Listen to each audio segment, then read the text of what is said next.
Hello everyone. Today we will learn about how to write letter to the editor. ये एक formal letter की category में आता है और क्लास 6 से लेके क्लास 12 तक के सिलेबस में इंक्लूड होता है. Now in this video I will be telling you the format of the letter writing as well as the tips or the points to be kept in mind while writing letter to the editor. ये आप video पूरा ध्यान से देखिए, and तक देखिए, और इसमें कई चीज़ें बताई गई हैं बीच में जो कि स्टूडेंट्स काफ़ी मिस्टेक्स करते हैं क्लास में, तो उनको सुधारिए और वो रिपीट ना हो, इसलिए आप पूरा वीडियो देखिए. अब शुरू करते हैं. Why do we write letter to the editor? It may be because we want to express our opinion on a problem or some issue or some event that has its implications on general public. अगर public के ऊपर कुछ असर पड़ सकता है किसी चीज़ का, तो आप अपना ओपिनियन एक्सप्रेस करना चाहते हैं, इसलिए आप एडिटर को लेटर लिखते हैं. अब ये भी हो सकता है कि you want to draw the attention of general public towards the issue which you are highlighting, ठीक है, or you want to draw attention of concerned government officials who are responsible and who have not been doing their job properly. तो ये भी एक हो सकता है reason. एक और हो सकता है that you want to give information about some subject.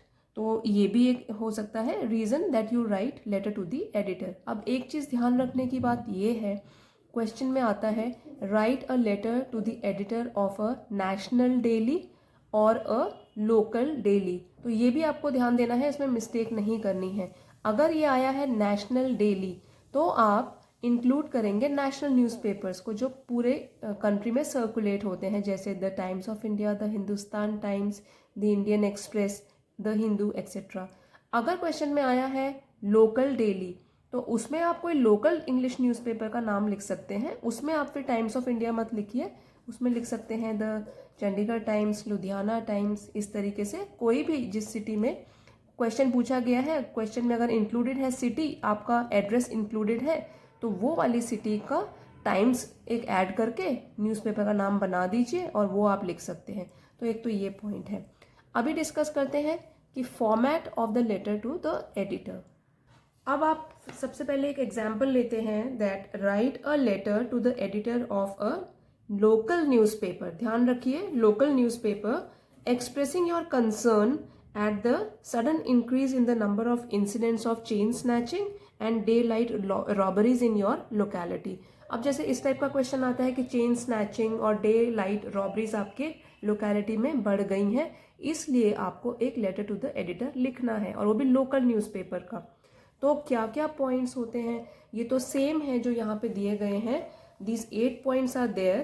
They are common in all the formal letters. ठीक है, तो हम शुरू करते हैं. पहले फर्स्ट वो होगा sender's address. The first point is sender's address. तो अगर क्वेश्चन में आपको दिया गया है कि आप इस लोकेलिटी में रहते हैं, जैसे आपको कहा गया कि आप अमृतसर में रहते हैं, ठीक है, तो उसमें आप क्या करोगे, कोई भी एड्रेस क्रिएट करोगे, उसमें लास्ट में सिटी का नाम आ जाएगा अमृतसर. ठीक है, अपना नाम कभी भी आंसर शीट में डिस्क्लोज नहीं करना है, ये तो बोर्ड का रूल है. बोर्ड एग्जाम की क्लासेस में अगर आप हो तो उसमें आप अपना नाम कहीं भी कोई आंसर शीट में डिस्क्लोज नहीं करेंगे. तो पहले लिखेंगे सेंडर्स एड्रेस, आप अपना एड्रेस दे सकते हैं. ठीक है, उसके बाद वो भी 3 लाइन्स में लिखेंगे, पहले हाउस नंबर और उसके बाद लोकेलिटी एंड देन सिटी.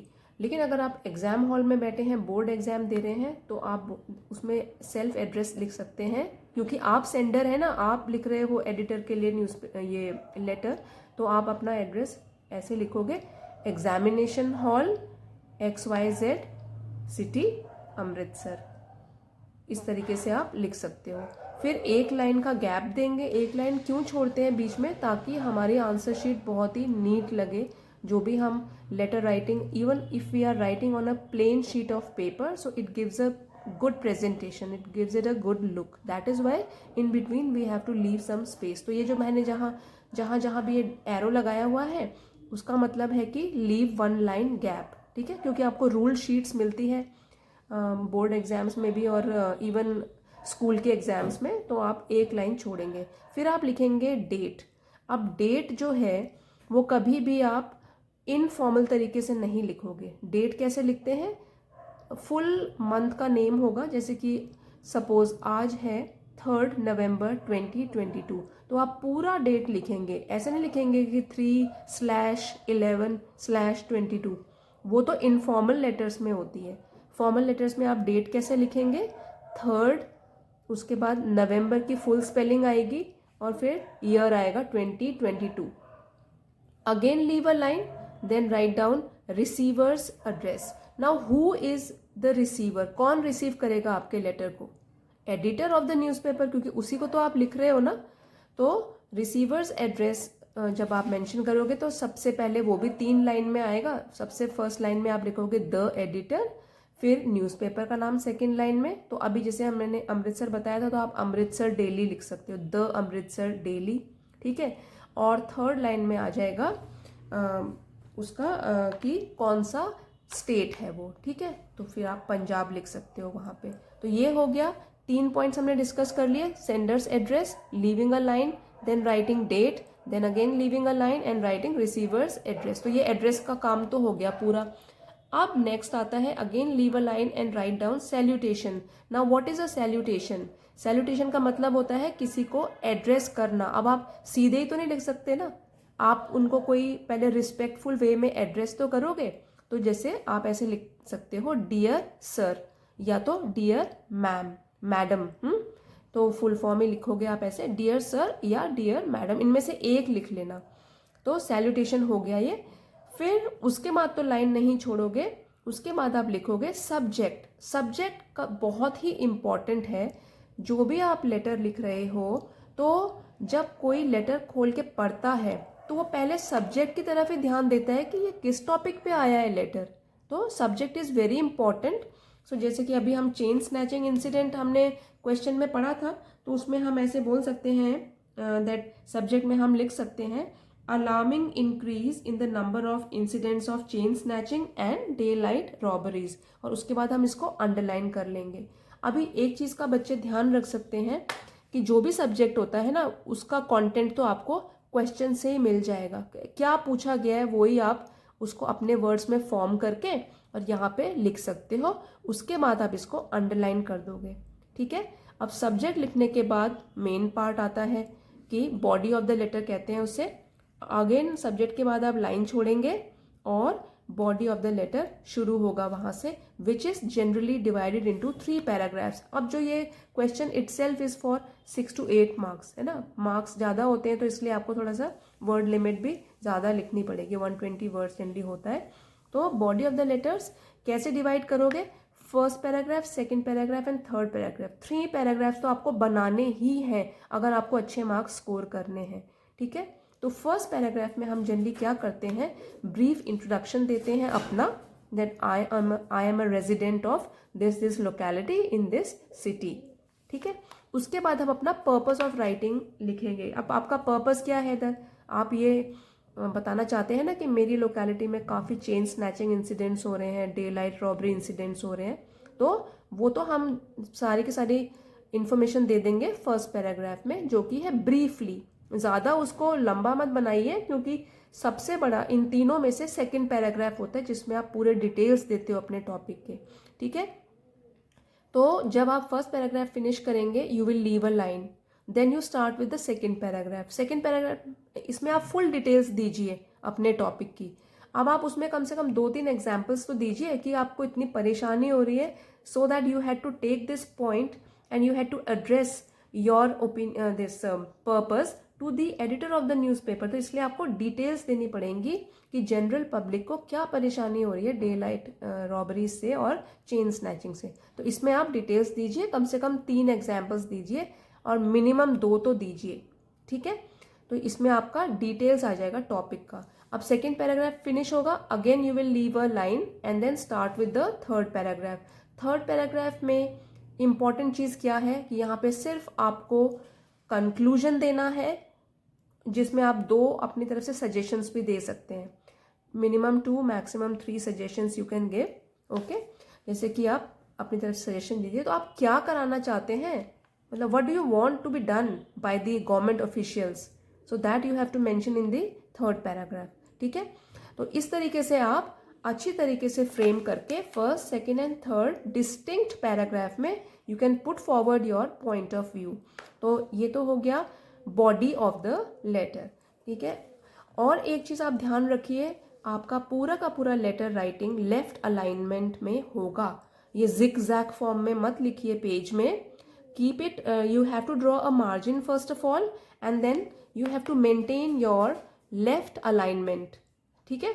तो उससे नीट लुक आता है। बीच बीच में आपने लाइंस तो छोड़ी हुई हैं, तो उससे भी नीट लुक आएगा। Your presentation will be good and you will get good marks. अब आपका body of the letter finish हो गया। अब लास्ट में क्या होगा, after third paragraph leave a line, फिर कॉम्प्लीमेंट्री क्लोज स्टार्ट होगा। अब कॉम्प्लीमेंट्री क्लोज क्या होता है कि आप क्लोज कर रहे हैं लेटर, तो उसके बाद आप जैसे कि योर्स सिंसियरली, योर्स सिंसियरली में एक चीज का ध्यान रखिए, वाई कैपिटल होगा, ठीक है, और एस स्मॉल होगा। योर्स है एक प्रोनाउन, प्लूरल प्रोनाउन, तो उसको कभी भी अपॉस्ट्रोफी नहीं लगाना है उसमें, ठीक है। उसमें आप क्या लिखोगे, कैपिटल वाई, YOURS, और सिंसियरली का एस स्मॉल होगा, सिंसियरली की स्पेलिंग लिखोगे। और उसके बाद बिना लाइन छोड़े हुए थोड़ा सा गैप देके सिग्नेचर करना है। उसके नीचे फिर आप अपना नेम लिखेंगे कैपिटल लेटर्स में। अब यहाँ पे क्योंकि बोर्ड एग्जाम्स में तो होता है कि you can not write your full name in the answer sheet, तो generally in the question only it is given that you are this and this. जैसे कि अगर आपको ये वाले जो अभी आज का लेटर हम कर रहे हैं उसमें अगर बोला है यू आर मनोज और वानी, ठीक है, तो गर्ल्स लिख सकती हैं वानी, बॉयज लिख सकते हैं मनोज।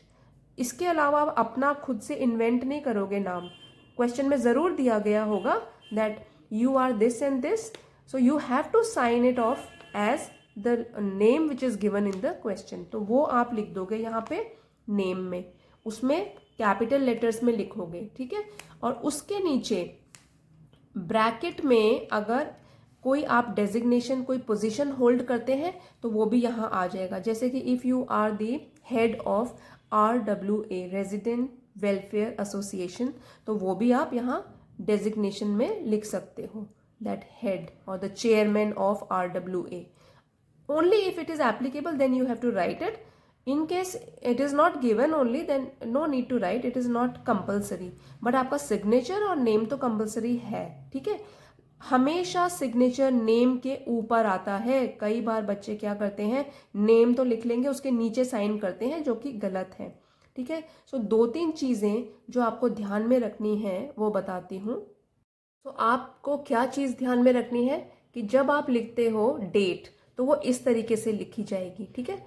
फुल डेट 3 नवंबर 2022, नवंबर की भी फुल स्पेलिंग, जो भी मंथ होगा वो आप फुल स्पेलिंग लिखोगे, नो शॉर्टकट्स। तो ये तो एक आप मिस्टेक करते हो। और जब आप इसे लेटर राइटिंग में इंक्लूड करते हो ना, तो यहाँ DATE की स्पेलिंग नहीं लिखोगे। पहले सेंडर्स एड्रेस लिख लिया, you have left a line, then ये लिखोगे उसके बाद, ठीक है। DATE लिखने की जरूरत नहीं है, it will be replaced by the current date whatever is applicable, ठीक है। उसके बाद यहाँ पे तो आपका जनरली ठीक रहता है।